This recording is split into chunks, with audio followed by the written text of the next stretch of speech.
The New Zealand dollar has weakened further against its US counterpart, touching 2.5-year lows. To explain more and the dollar outlook, Tiger Brokers Chief Executive Greg Boland joins us. So, Greg, what are the main drivers of this weakness?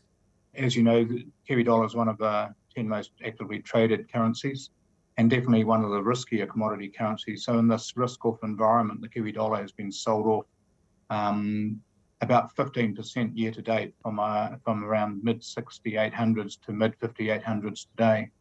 It hit a low yesterday after the US Federal Reserve hiked rates by the expected 75 basis points, and it's also trading against the Aussie at around 88 at the moment, which is down from 92 earlier in the year.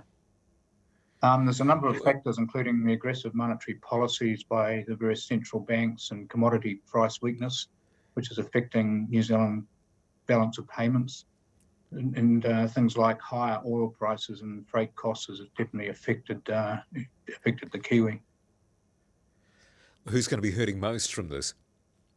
I think the importers will be affected the most. The exporters are doing reasonably well because they're getting, a lot of them getting paid in US dollars. So if we think of dairy farmers, for example, they even though commodity prices are off, they received good news yesterday where Fonterra announced a record payout of $9.30 yesterday versus a previous high of $8.40. And if we look at the seasonal milk price futures today for next season, that's currently trading over $10, $10.05, and even out into the 2024 season, it's trading around $9.55. So in terms of exporters that are paid in US dollars versus the Kiwi, they're still receiving the same US dollars, but once they translate that back into Kiwi, they're getting a better payout. But in terms of the farmers as well, things like fertilizer and oil prices are higher, and wage inflation is definitely will affect them over time. So it's good news at the moment for exporters, but bad news for importers. Is there any further downside risk?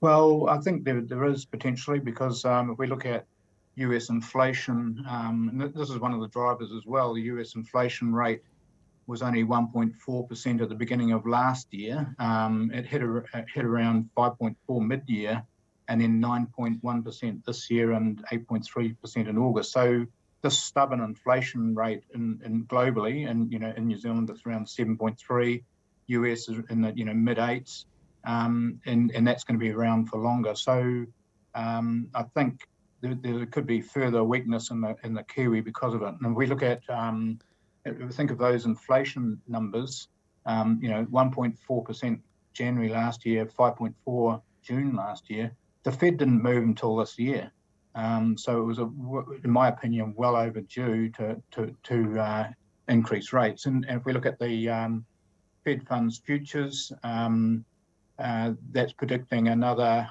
75 basis point rise in early November and a further 50 basis points in mid-December.